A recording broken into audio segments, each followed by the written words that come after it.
I have been doing lead generation for other companies for over 5 years at this point. Of course, my strategy and deal structures and niches and everything has changed a lot during these years, but that's pretty much what I have been focusing on. Like my first ever SMA client 5 years ago was a B2B company. I built them a sales funnel. I ran ads to get them leads. After that, for a long time, we did funnels and ads, like lead gen funnels and ads for gyms and massage studios and CrossFit centers and stuff like this. Then I worked as a head of lead generation for a marketing agency. We had one lead generation sales outsourcing client for a long time at a really, really big company. And then of course for the last 3 years, I have been just doing cold email lead generation. And I haven't just been doing it alone. I've also had the opportunity to work with over 500 B2B lead generation agencies. And just seeing a lot of the game when generating leads. And one of the biggest issues that I see people running into when they run some kind of lead generation business is what happens to the leads after they get sent to the client, you know? Like you run some kind of a marketing campaign. You might be doing cold email, maybe you're doing ads, maybe you're cold calling, maybe you're doing whatever, like sending smoke signals. And you're getting a bunch of these interested people. They wanna hop on a call with your client, or these leads are coming into some kind of funnel. And you're doing a great job as a lead generation agency. You know, you're like, I'm fucking killing it. I get them 100 leads. I got them 200 leads. I got them 30 calls booked last month, you know?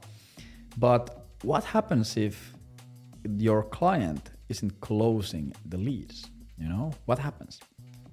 And that is a big issue that a lot of people struggle with in the lead generation business. And it's something that I have also struggled with for years. And I've run into that situation a lot of times. So in this video, I'm going to go over at least my approach to solving that issue and different solutions that you can take when you run into an issue like that. Because there's not only, like in business, there's never one only right answer. So I'm going to provide my own opinion on that and just from the last few years, like how I have solved this issue and how I have seen this issue being solved in the most efficient ways. Yeah. So this is going to be really valuable if you run an agency or you're a freelancer or whatever, and you do lead generation. You might do paid ads, funnels, cold calls, cold emails. You work with B2B, B2C companies.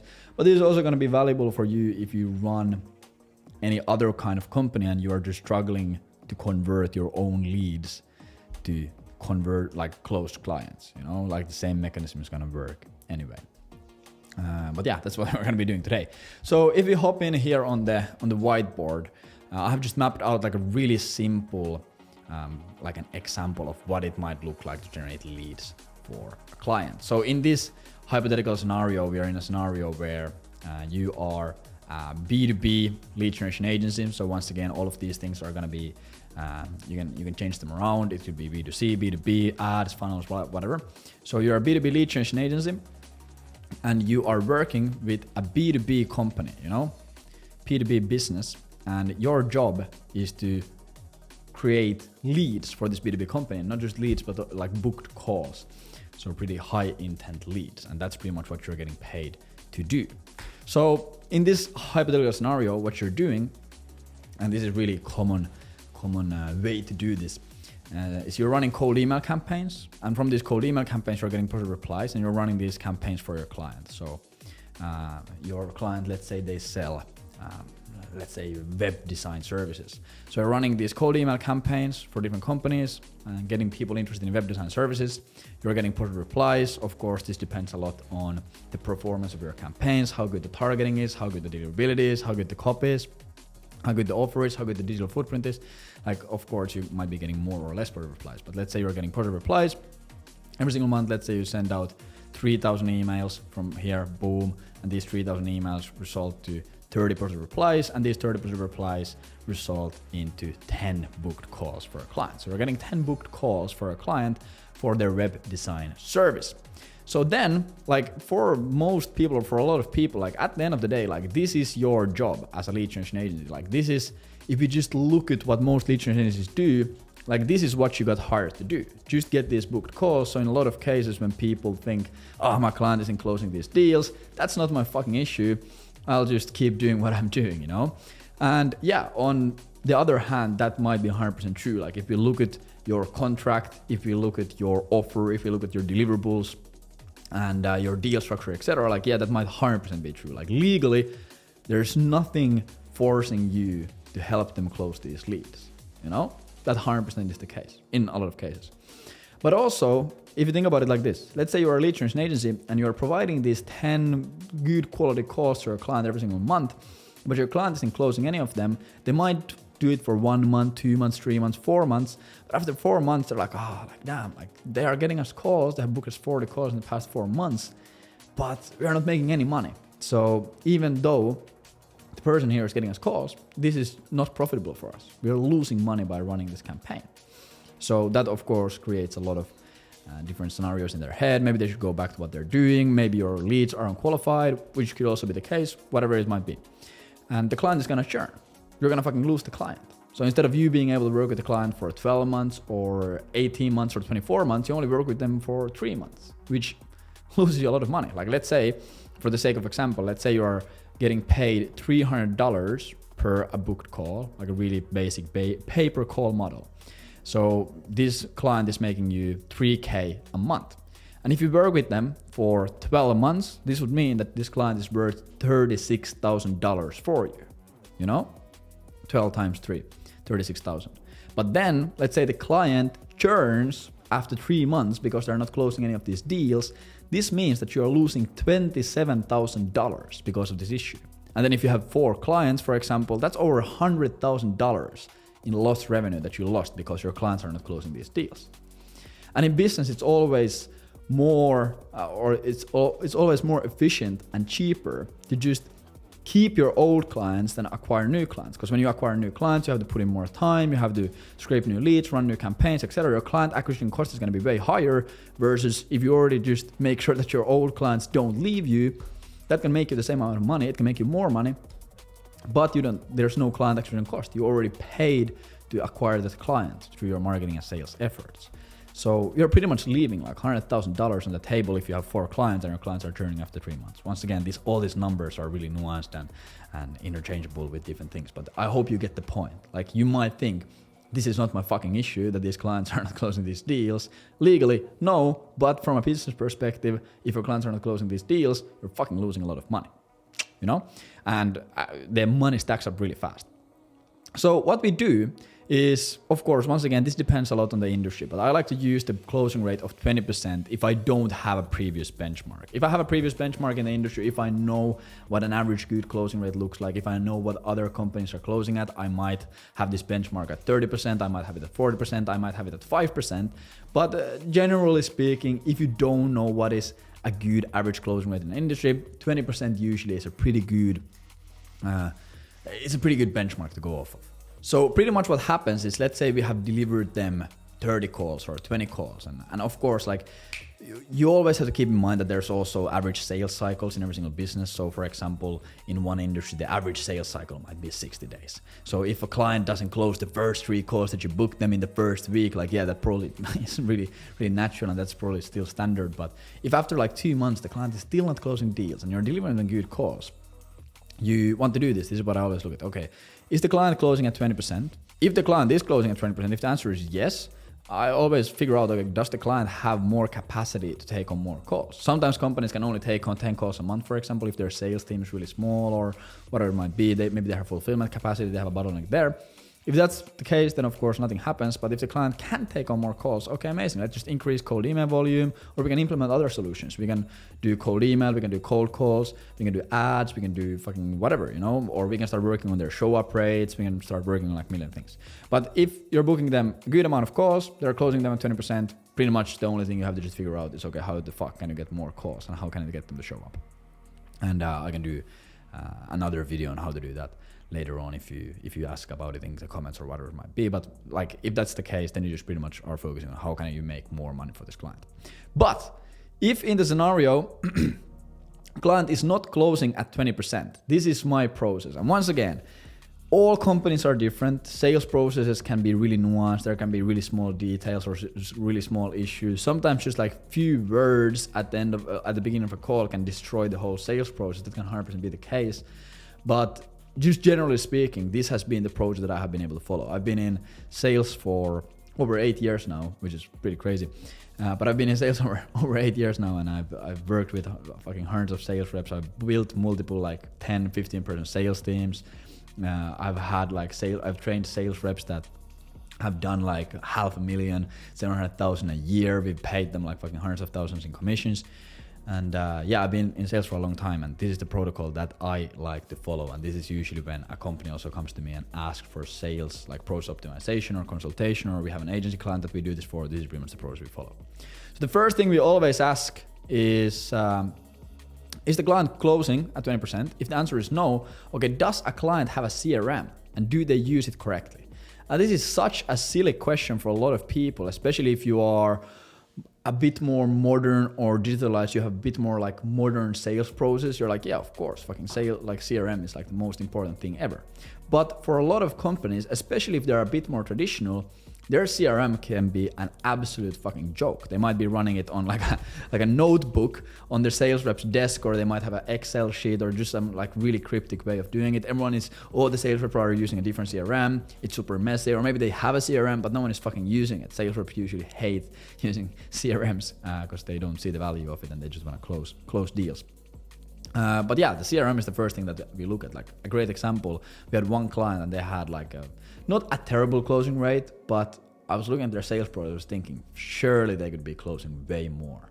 So the first thing I looked at is their CRM. I was like, fuck, no one is using this and this is not using correctly, and all of you guys have like different CRMs. So let's implement a good CRM process. Let's all use this tool. In most cases we use Pipedrive, if anyone's wondering.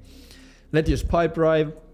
Let's build this one pipeline there. Let's assign the roles. Let's assign like different titles. Let's make the SOP that, hey, every single time when we have a call with the client, we take down these things. Let's start doing follow-ups with this cadence. Let's start using these follow-ups, etc. We just implemented really basic like CRM hygiene and protocols there. And it took their closing rate from like 13% or 14% to 22% in like 2 months. Fucking crazy. Also decreased their sales cycle. Which is like, once again, like your sales velocity increases, we can fucking like, that's almost doubling the business if you do that by implementing one tool. And Pipedrive is like, if you have a five team, or if you have a sales team of like 5 people, that's like 85 euros or no, that's wrong math. Yeah, it's like 93 euros or something to implement Pipedrive. And like in a lot of cases you might think, oh, I'm not a sales professional, I'm not a sales expert, I can't help them with sales. But at least what I have seen is usually it's like the things that actually have a big increase in the sales performance of a team. It's like they're super fucking simple. You don't have to be extremely smart to do it. Most people literally are just they're not even doing the bare minimum. Like they're just not using a CRM. So you implement a CRM, boom, suddenly deals are getting tracked. People are not falling through. Deals are getting followed up with. There's clarity on what deals are we pushing on. So just implementing a CRM is a really big thing. So if the client doesn't have a CRM or they're not using it correctly, you implement CRM.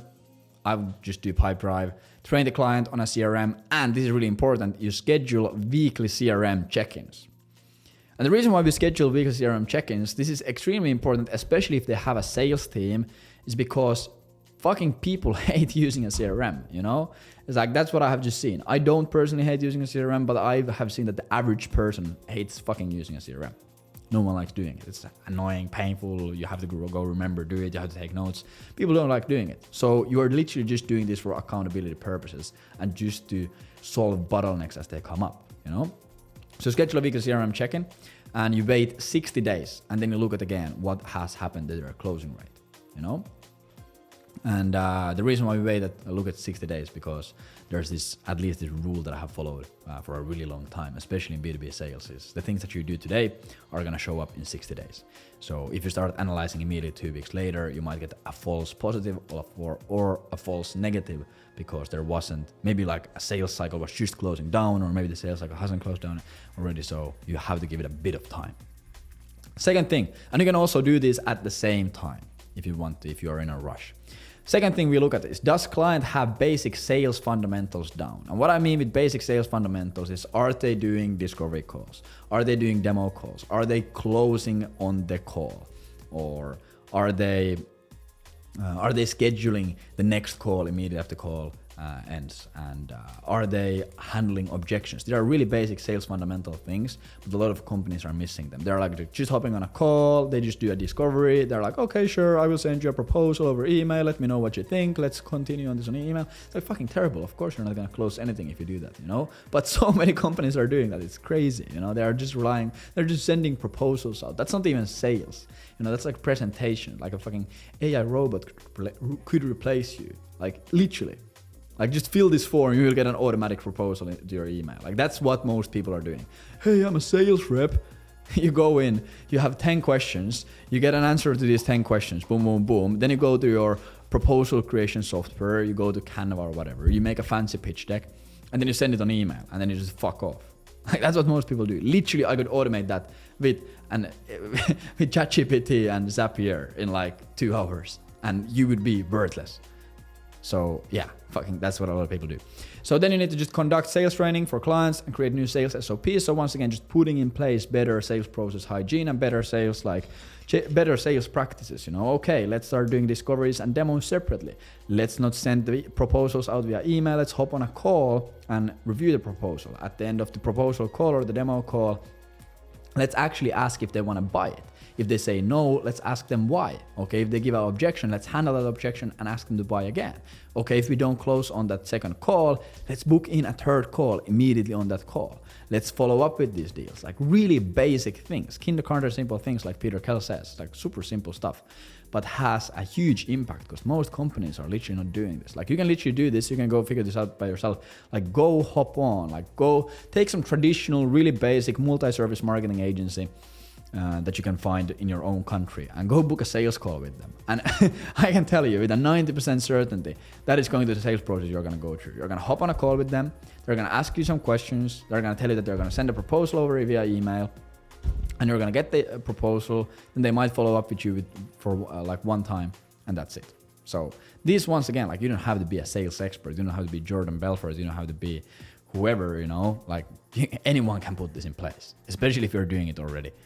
For yourself. So fucking basic sales fundamentals. And once again, one really important thing here is when you're changing things in the sales process and when you're implementing new things, like only implement one thing at a time. Like you might look at the sales process or you might look at a sales call and see 20 issues. It's like, okay, they're not doing this, they're not doing that, they're not doing this, they're not doing that. And a beginner can easily make the mistake of listing all of these things out, coming up with a solution for these 20 things, going to a call with the sales team or going to a call with the founder and saying, hey, here's 20 things I need to start fixing immediately on the sales process.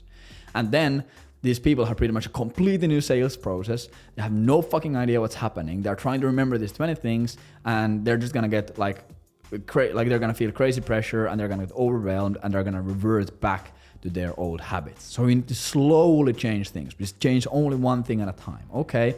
The first thing we're doing is we're just gonna separate this and we're gonna just do discovery and demo. The first thing we fix is we are not sending a proposal over email, we're doing a demo call.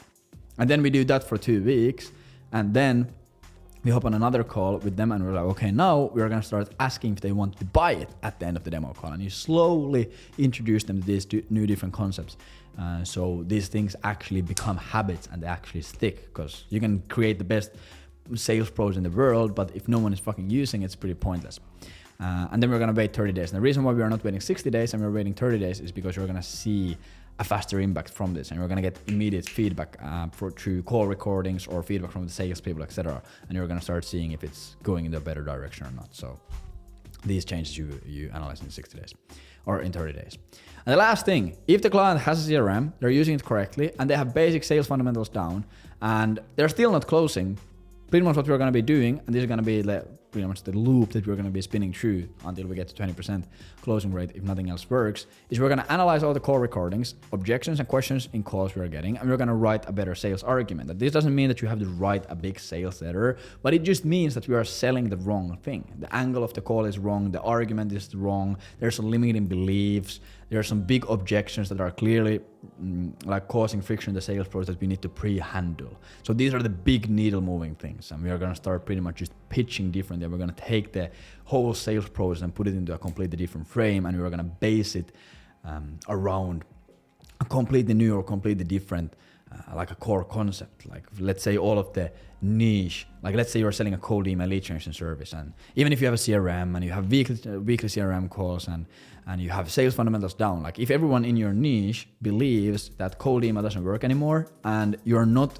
building your sales process or sales calls around that variable, like no matter how fucking good you are, you're never gonna close, because there is this big limiting belief of, okay, cold email doesn't work anymore, that is pretty much shutting everything down. So then for you to actually get benefit from these other things that you're doing correctly, you have to address that limiting belief, and you need to uninstall that belief and you need to replace it with a better one during the sales process. So this is pretty much an example of, okay, hey, we are gonna be pretty much taking a completely new angle at it. And this is the hardest part to do, because you have to actually spot what the issue is. But in most cases, I would say in 90% of the cases, like it's going to be this and this is gonna get you to 20% closing rate. And yeah, then you just train the client on new sales argument and ensure you implement it clear. You wait 60 days, and then if it doesn't work, you pretty much just do this process again.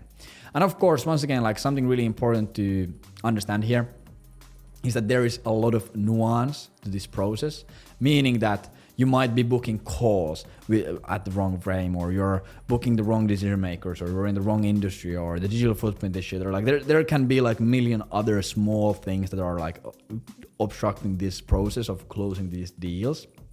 A great example is if you are doing like really direct offers on email and you're saying, hey, we do this, do you want to learn more about it? Like those, and people book calls from that. Like those calls are gonna just naturally close at a higher percentage, because the intention is higher compared to, for example, hey, we can do a free audit, come check this out, we'll do it for free, come check it out. And you can book the same amount of calls there, but in the end, the people who came from the direct offer email are gonna close naturally at a higher percentage, because they didn't come with a free, they didn't come from a free audit angle, and they actually came because they were just curious and interested in buying the offer. You know, so there's of course like a million things in positioning and the sales process and things that are happening here on the cold email campaigns and all of these things. But this is like, once again, like in 80% of the cases, this is gonna be it. So yeah, if you run any lead gen agency stuff or you do lead gen for clients, make sure that they're closing deals. And the great thing, you can even charge more for this. Like we have implemented this for a lot of agencies in our Agent Velocity Mastermind. With a lot of people, like they have this problem. We're like, hey, just start doing this for your clients and charge money for it. And they start charging money for it, and suddenly they're getting way better case studies, and they're making more money, and they're happier, and they don't need as many clients because their clients are like worth double. And so yeah, you can do it as a great upsell. So, and it also like the second and third order effects from that are that you are creating a more unique mechanism of delivering results, which puts you in a category where there's less competition. It's harder for like others to compete against you, because if you have two lead generation agencies and one also does sales process optimization, if everything else is equal, the one who does sales process optimization is gonna have better case studies, and they're gonna have more interest, and they're gonna get better clients, and they're gonna close at an easier rate, etc., because they solve more problems. But yeah, pretty quick and dirty video today. I think this is just really, really important for everyone to understand, of course. But yeah, pretty quick and dirty video today. I think it's really important for anyone to understand who is in the game of lead gen. Check the link in the description, click like, subscribe, blah, blah, blah, blah, blah, blah, and let me know what you want to hear more about from me. Take care, bye.